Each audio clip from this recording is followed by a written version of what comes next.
ከመካከላችን ቁንቸኛው ማን ነው? የኢትዮጵያን ታሪክ በብቸኝነት ነጥሎ ለመጻፍ መሞከር ፈጽሞ የማይቻል ነገር ነው። የቀድሞቹ የታሪክ ጸሐፊዎች ከነበሩባቸው ዋና ዋና ድክመቶች አንዱ ይኸው ሳይሆን አይቀርም።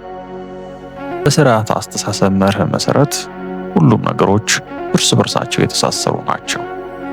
በዚህም መሠረት የኑቢያን ታሪክ በትክክል ለመረዳት የግብፅን ታሪክ ማወቅ የግድ ሲሆን፣ የአክሱምን ታሪክ በሚገባ ለመገንዘብ ደግሞ የግሪክንና የሮማን እንዲሁም የደቡብ አረብ አገራትን ታሪክ በዝርዝር እንኳን ባይሆን በመጠኑ ማወቅ እጅግ አስፈላጊ ነው።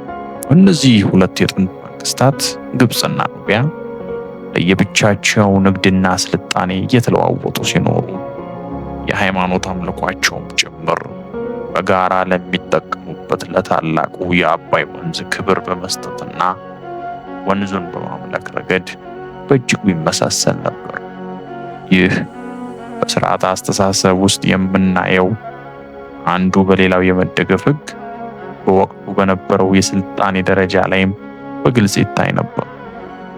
በእነዚህ ኃያላን ፈርዖኖች ዘመን የነበሩት የኑቢያ ነገስታት የነበራቸው ኃይልና ስልጣኔ ከግብጾቹ ያነሰ ነበር።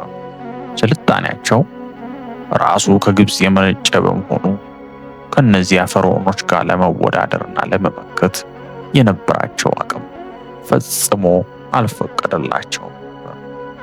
ታሪክን ስንመረምር ካልደከመና ካልፈራ በስተቀር ሲቻለው የራሴ ሀገር ይበቃኛል ብሎ በራሱ ሀገር ብቻ ተሰብስቦ የኖረ ህዝብና መሪ ማግኘት እጅግ አስቸጋሪ ነው።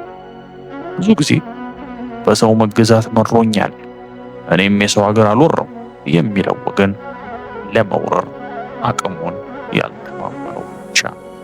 ይህ ሁኔታ በሥርዓተ አስተሳሰብ እይታ ሲፈተሽ የአንድን ስርዓት ፍላጎትና የሞራል ልዕልና የሚወስነው በስተጀርባ ያለው የአቅም ግንባታ መሆኑን ያሳየናል። አንድ አካል ሌላውን ለመውረር አቅም ሲያጣ ሰላማዊ የመሆንና የሰው ድንበርን ያለመንካት ምርጫን እንደ ዋነኛ የህልውና መከላከያ ስልት አድርጎ ይወስደዋል።